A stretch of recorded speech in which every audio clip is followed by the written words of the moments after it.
Olá, que alegria ter você aqui conosco, mais um estudo bíblico. Continuando nas cartas paulinas, hoje nós vamos falar sobre Filemon. Talvez você nunca ouviu falar deste título dentro da palavra. Então, talvez você conheça Hebreus, as cartas paulinas. Antes de Hebreu está Filemon. Antes de Tito, Filemon está no meio, entre Tito e Hebreus.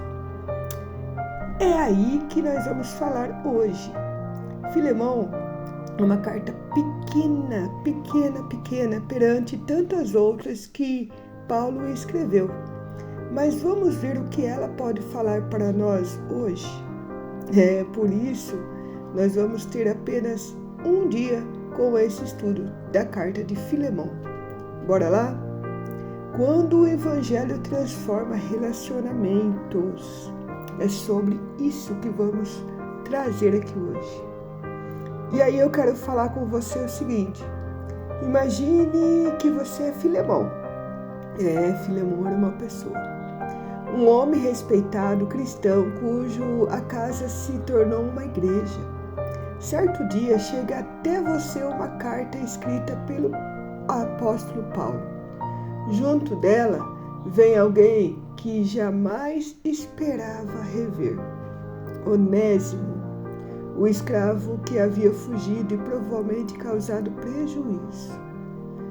Você pode imaginar um turbilhão de emoções que Filemon sentiu de imediato.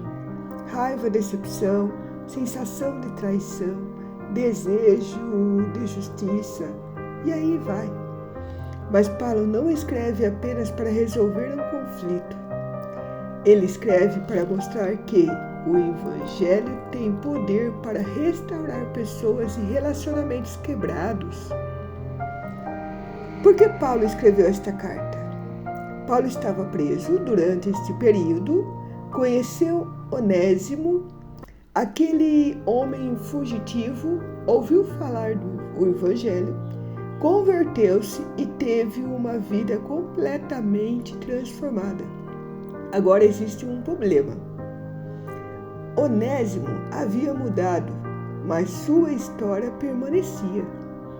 Ele precisava voltar a enfrentar aquilo que havia deixado para trás. Então Paulo escreve a Filemon, pedindo algo que parecia impossível: receber aquele que te feriu como um irmão. Perceba, Paulo não ignora o erro, também não condena o pecado. Ele conduz ambos para uma reconciliação. É exatamente isso que Deus faz conosco.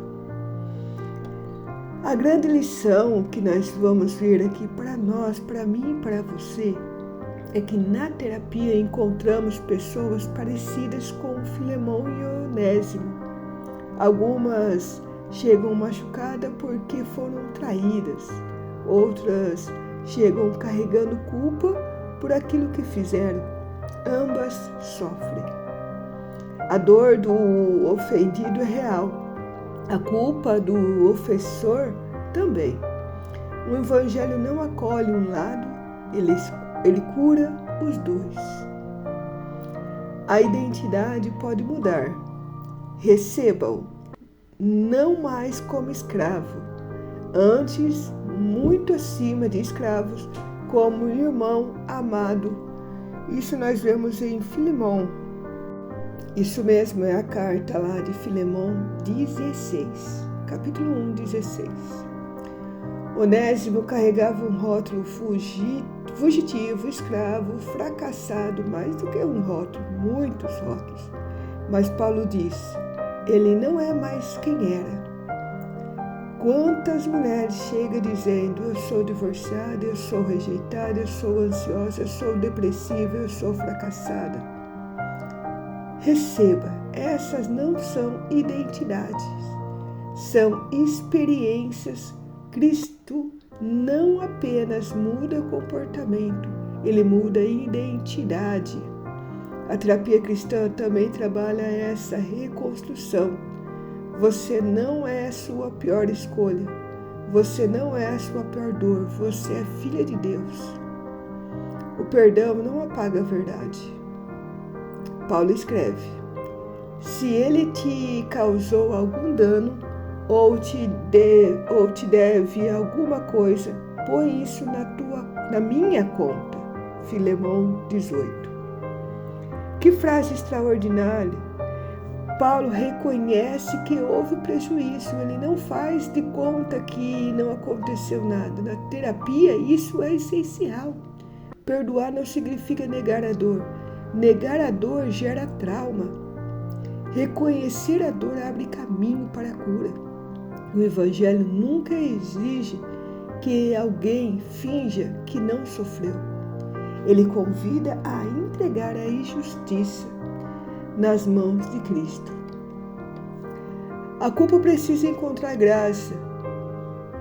Onésimo poderia fugir novamente, mas escolheu voltar a enfrentar o passado. Isso exige coragem.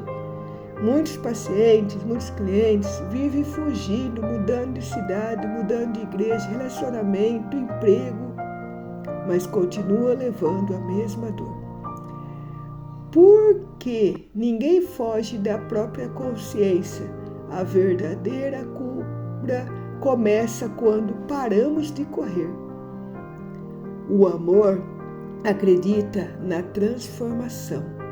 Olha mais uma carta aqui de Filemão 21, versículo 21.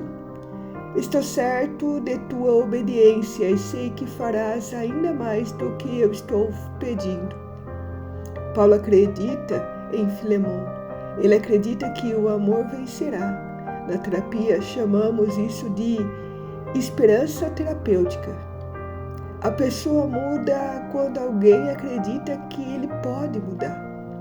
Faz isso com Jesus.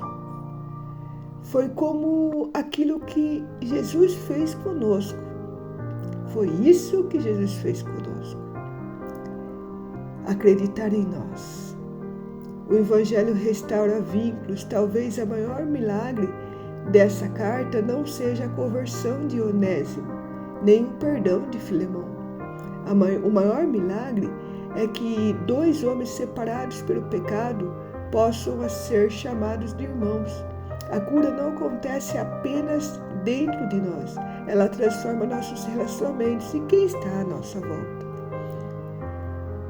No método que utilizamos aqui constantemente, costumamos dizer que muitas pessoas vivem tentando produzir frutos sem antes cuidar da terra. Filemão nos lembra exatamente disso. Onésimo precisava voltar às suas raízes. Filemão precisava arrancar as ervas daninhas da amargura.